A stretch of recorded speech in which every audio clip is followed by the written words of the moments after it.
I am pleased to present to you Dana Baril. She is a software engineer with the Windows Defender team, going to tell you about some of the super cool stuff we're doing with Cred Manager.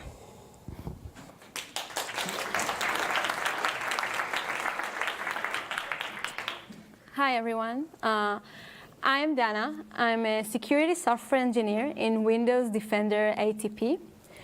My team is researching new threats and developing post-breach detections for them. And I am here today to introduce you to a project I've been working on with Alan Chan. And in this project, we investigated credential theft out of the Windows Credential Manager.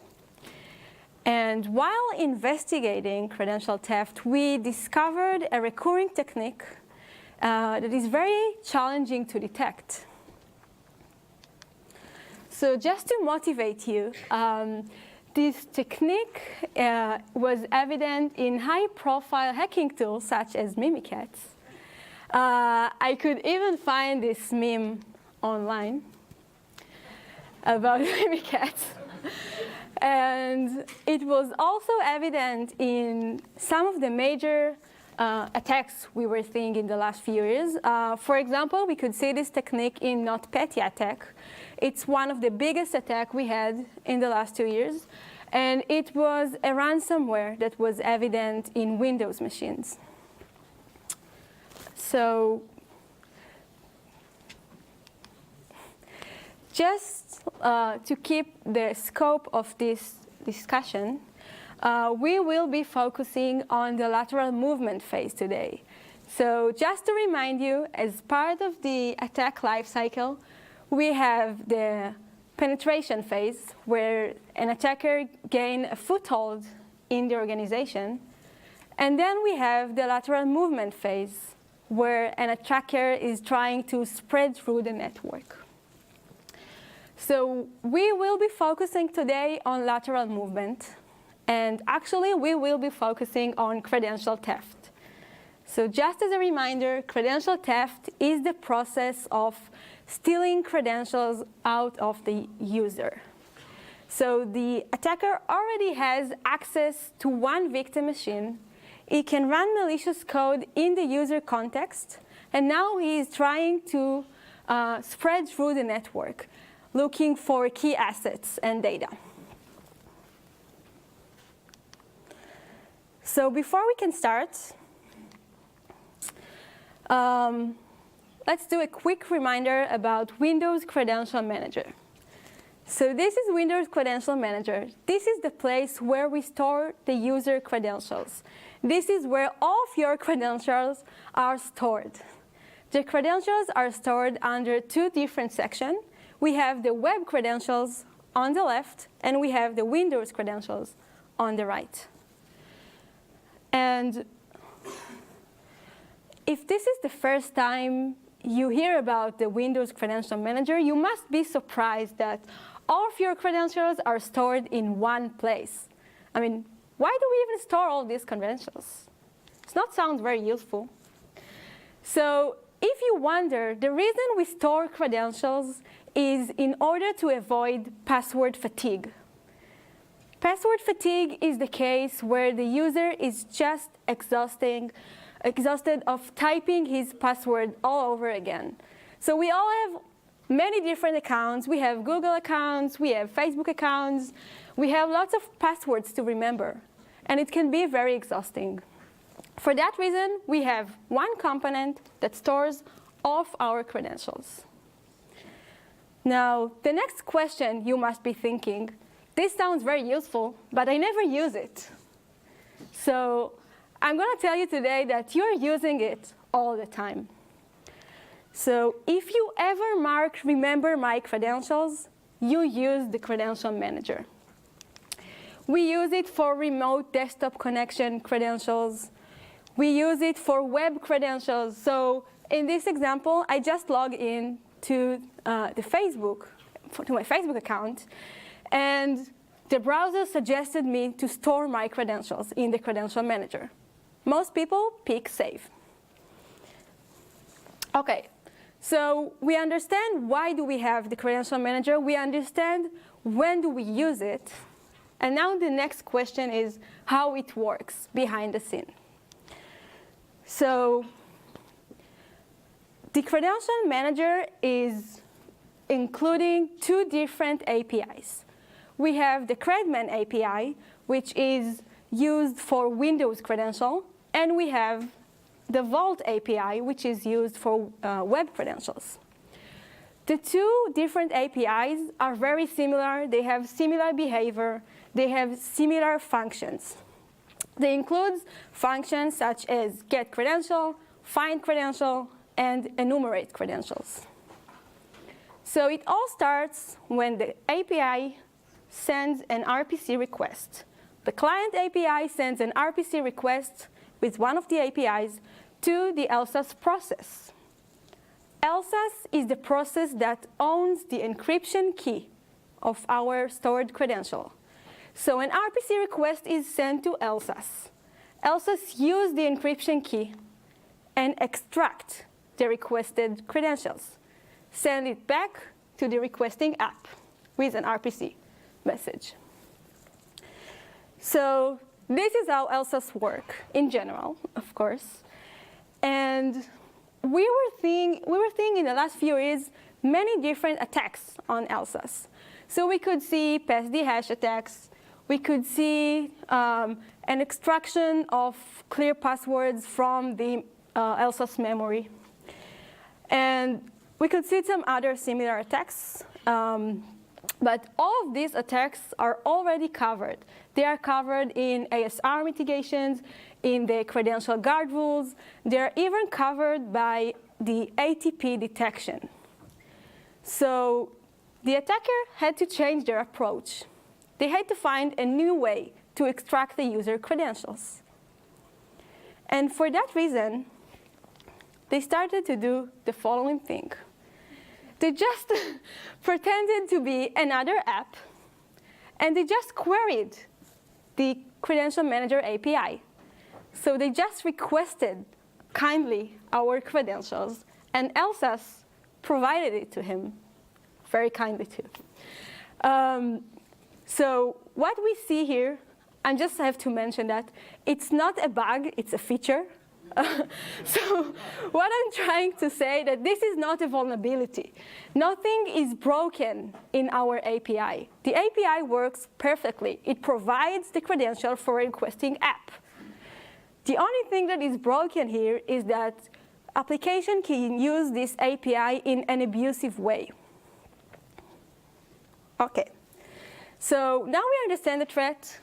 And we were trying to create a detection for this threat. It was really hard, by the way.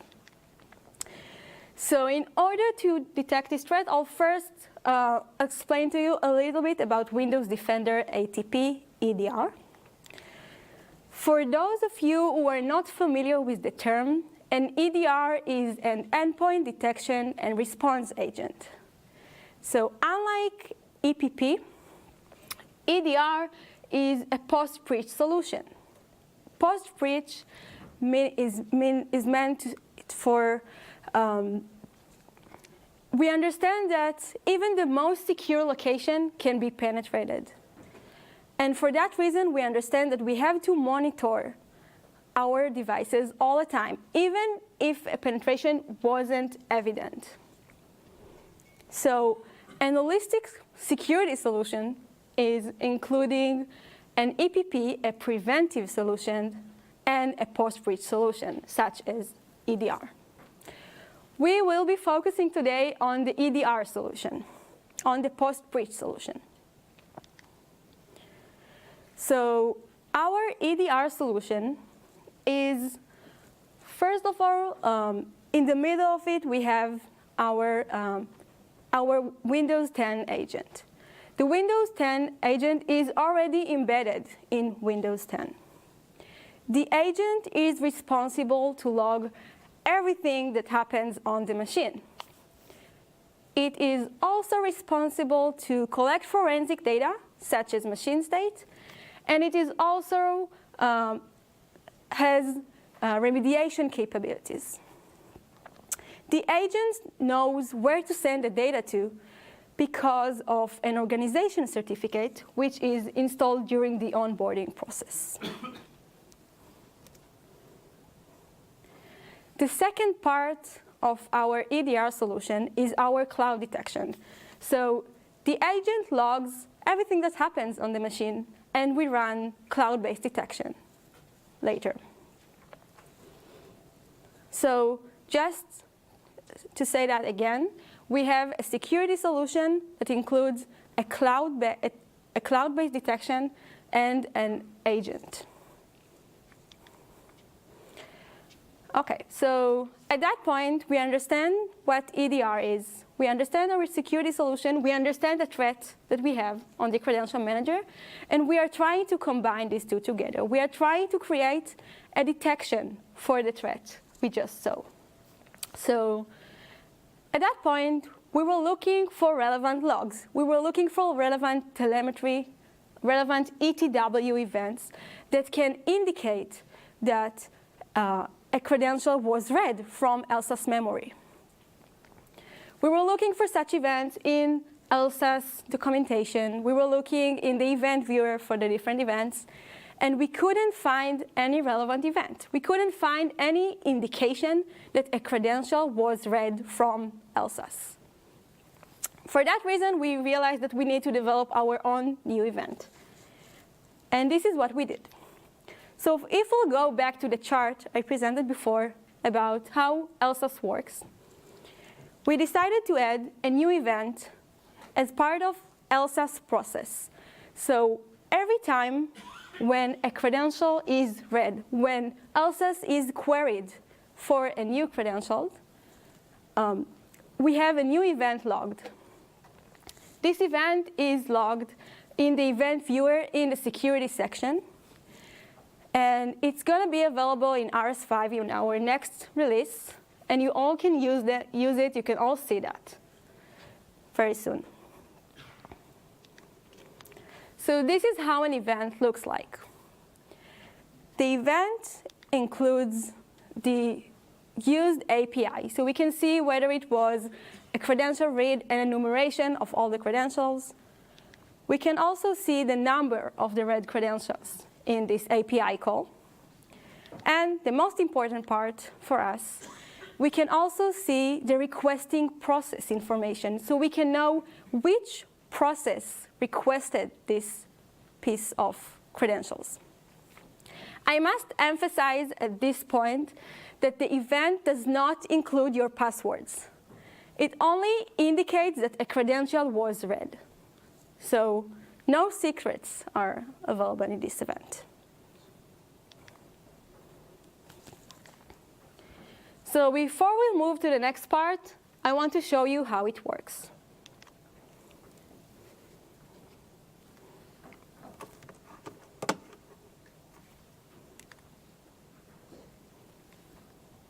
So this is the Windows Credential Manager. We can see the two different sections here.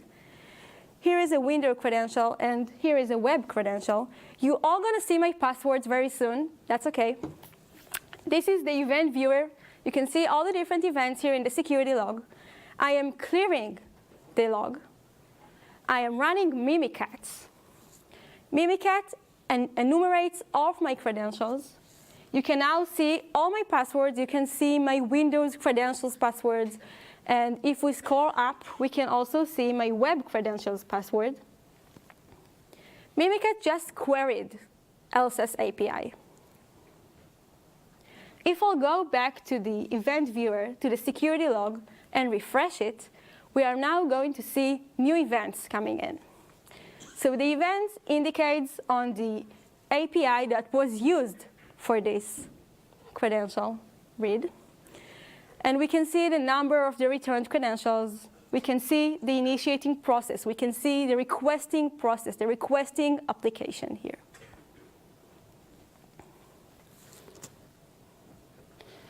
So at that point, we have an event that's consumed by our agent.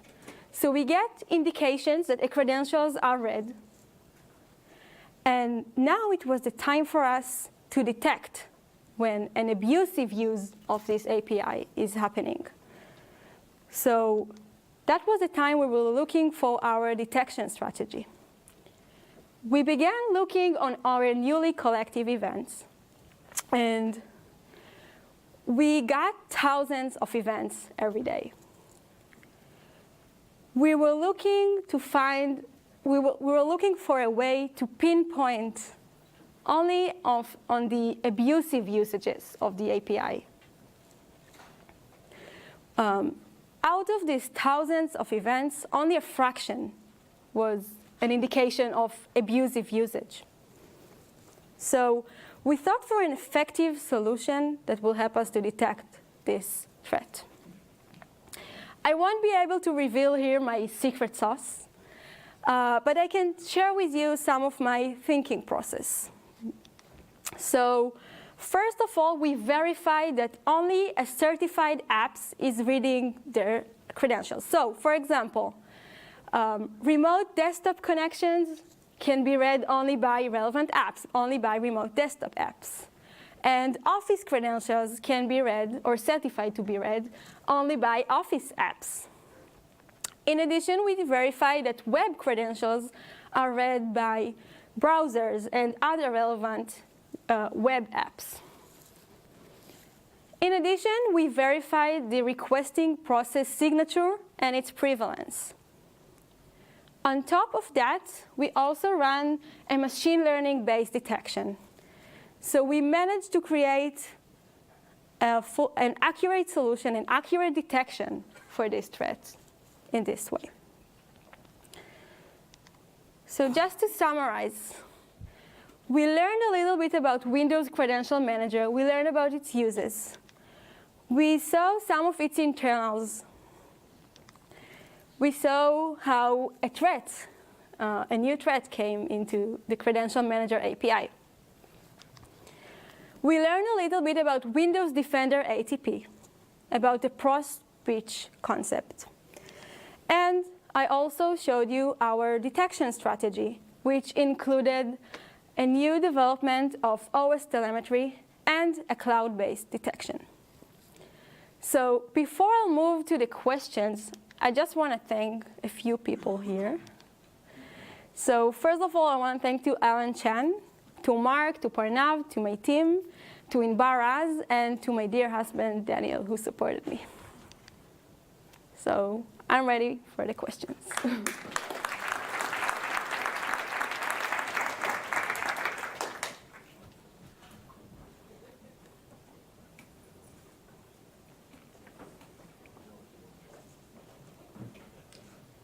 Hi. You mentioned everything was great, thank you. So I'm wondering if, because you mentioned that there's work being done on the detection side of things, and I'm wondering if there's also some collaboration with the Windows Store guys to do some sort of static analysis for when these APIs are being abused and preventing at least Windows Store apps from being accepted in the Windows Store, so that we don't even get to the point in which we need to detect these anomalies as they are running. We simply stop the apps from being present on users' computers. Yeah, OK. So as I said, this is not a bug, it's a feature. So I am not aware of any work from their side, but it doesn't mean that it's not happening. I'm just not aware of any of this work. It works. Nice presentation. I have a question that seems to be obvious. I mean, like when you are talking about extract credential from LSASS, we know for sure that like when you LSASS is not able to like extract the Windows credential. I mean, not the Windows credential, but the credential, the password that you have inserted like when you log in to your computer. So this is why we have introduced the LSA ISO that is isolated in like in another domain. So I was curious to understand when you ask to LSASS to extract the credential of web or like some other user credential, they are yielded in like in clear or like in hashed. OK, so as you could see in the demo, when I used Mimikatz, the password was extracted in a complete way. You could see my password completely. So you could see not only the hash, but you could see the password entirely. Is that answers your question? Yep, more or less, yes. But like, what I would like to understand is that, for sure, for the user and web credentials, they are there should be an API that call for SS and ask the plain credential. But for the Windows credential that you insert, usually Mimikatz, if I don't remember wrong, is able to decrypt the hash because it's reads from the LSASS memory. So if you put LSASS in through Credential Guard in another security domain, Mimikatz doesn't work anymore and extract only the hash. I'm wondering if it's still the same case for like a user and like web credential, or is different? Yeah. So yeah, first of all, what you mentioned is right. The clear text is there only in a certain context. And wait, what was your question again? No, if the API that you can call for extract the user credential, return like the password in clear. That's it. Yeah. So I want to make sure that I understand your question. I can definitely do a follow-up with you later on. Okay. Thanks.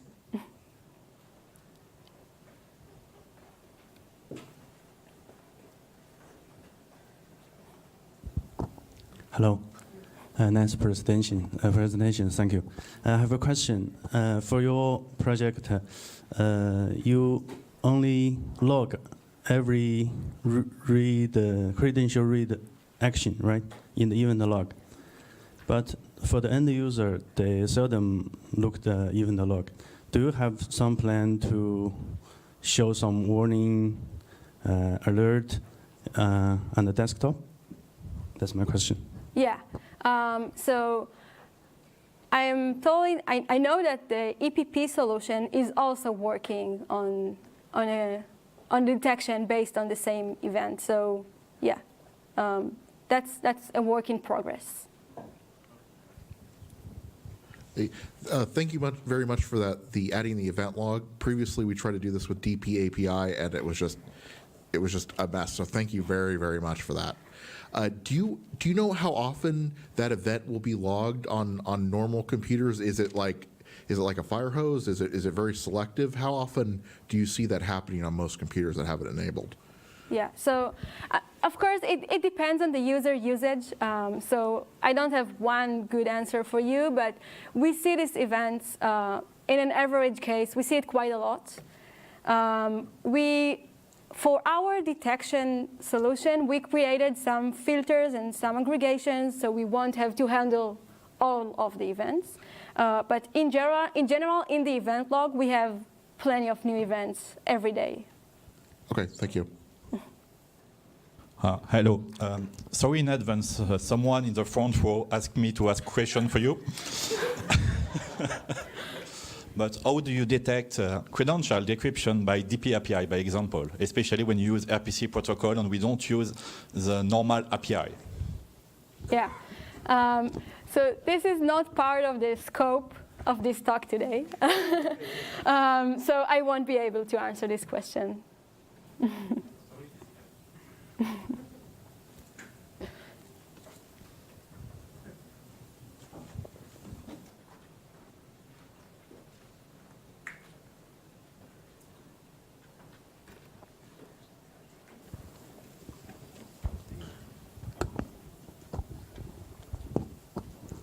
Hello. Thank you for the talk. It was wonderful. I had a couple questions about your ML pipeline and the analysis that you mentioned at the very end. I know you cannot go into a lot of details, but just out of curiosity, what's your false positive rate in terms of determining whether it was actually a malicious process trying to extract credentials or a legitimate process trying to extract credentials? I'll ask follow-up questions afterwards. Yeah. Okay. So I'm not a machine learning expert. I'm a software engineer, and for me, machine learning is still a magic. So I don't have any good answer for you, unfortunately. Okay, no worries. We have some machine learning experts in the crowd, so they might be able to answer later. Okay, I'll ask my follow-up questions to those guys. Thank you. Hi, thank you for the talk. I saw a demonstration earlier about Credential Guard, and when it is, successfully implemented, turned on and all that stuff, then Mimikatz is not able to do basically what you demonstrated. Can you differentiate how Credential Guard and the new feature are kind of providing security on the endpoint? Yeah, I won't be able to get into too much details. But first of all, in the demo, you could see my machine running with the Credential Guard and with Mimikatz in the same time. So, I mean, we definitely block in many cases this specific scenario, but the specific scenario I used wasn't blocked by the Credential Guard. Got it. There is lots of differences between the Credential Guard and our solution, and we make sure that we try to detect cases that are not already covered in the Credential Guard. So this is one more layer on top of Credential Guard in case it can't keep Yeah, up. I'm not sure what was the scenario you saw in the Credential Guard talk, but for sure it wasn't the same one I used here. Yeah, thank you. So this is definitely a great security feature that you just introduced. For the event logging, that's obviously useful for forensic analysis. So for the EDR piece, as far as detection and response, if a customer has WDATP all turned on and enabled, what would be the interaction for user? As far as, is there any particular alerts, or is it all like automatic, automagic in the background? I mean, other than the event logging piece. Our detection capabilities are running in the cloud. So for our security solution, the alerts will be in the cloud and not on the client machine. Right, so it's like the Security and Compliance Center or other places, or just like the WDATP console, or, I mean, for this type of alerts and events? Yeah, so the alerts are in the ATP portal, yeah. Thank you. So for customers that don't connect to the internet or can't connect to the internet, what are we going to see? It depends on their security solutions, first of all, because if they're not connected to the internet, they should have a server based in their organization, so we can run detections on this org, on these events from this org. So as long as we can run our detections, that works.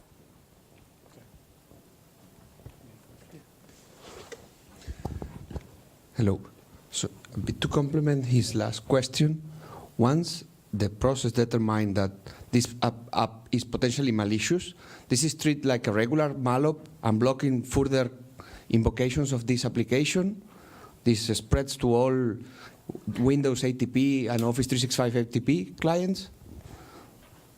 So what is the question? No, the question is if these detections, based on this new event ID, once they are determined as malicious, they are treated as a regular malloc. So they are blocked in further calls, or yes? It's not blocked, it alerts. So we have a detection that alerts on a malicious activity. The EDR solution at this point is not blocking. We have remediation capabilities, but that's a different topic here. Yes, but you now know that this app is potentially malicious. So will it be prevented to be executed once in the next time? Yeah, so that's part of our remediation capabilities. It's exactly one of those. We are still working on our remediation capabilities, but that's definitely one of those. Okay, thanks.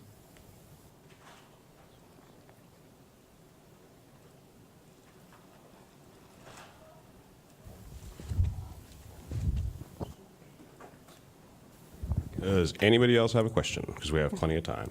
Oh, 1, 2 in the back.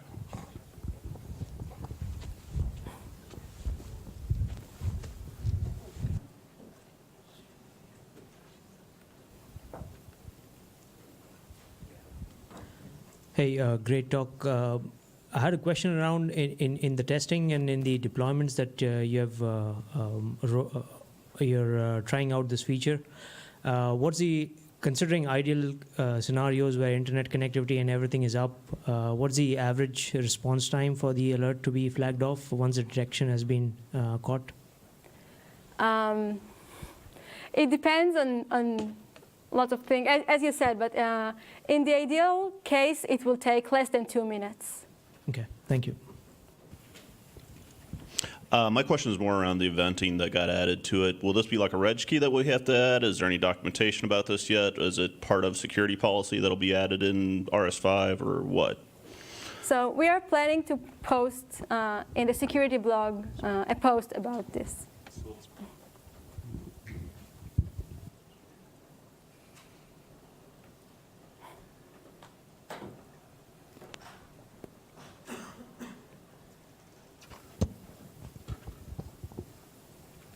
So as far as mitigation, would that be a like built-in capability in the WDATP and then somehow connecting to the client, or does the customer have to use some sort of EPP to block once there's an alert? Okay, so that again, you're talking about our remediation capabilities, right? Yeah. So unfortunately, I won't be able to answer that as part of this talk.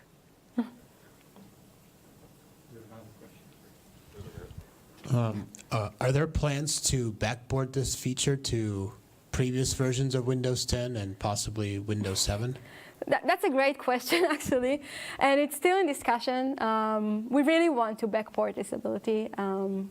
We don't have any plan, like any strict plan right now. Any roadmap or anything? It's still discussion? Yeah. Okay. But yeah, maybe you can help us with this discussion, convince the right people. Well, I'm in sales. So I'd love to advocate on behalf of my customers who'd probably be asking for this. So yeah, thank you.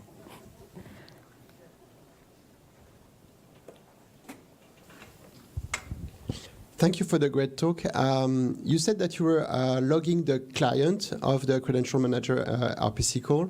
How do you intend to authenticate that Chrome is Chrome and that it's not a fake Chrome or code injecting inside Chrome or Outlook or any other client application? So we have many ways to authenticate an application or a service. And we use mostly the SHA-1. Yeah. Not the DLLs, not the code running in a...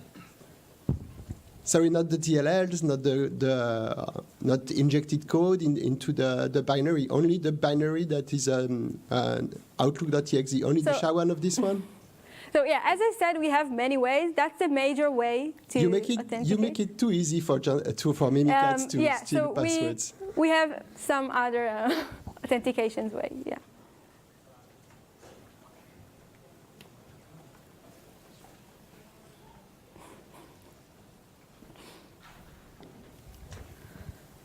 Hey, perhaps it's like a remark and not a question. Just the last question actually kind of touched on one of the other questions that was asked here. Basically, if someone injects somewhere, let's say someone inject to Chrome something and Chrome try to do something else, you can't basically rely on remediation, right? You don't want to like block an injected process that was tampered somehow and tried to steal credentials. So this is for remediation. Just wanted to remark that. Thanks.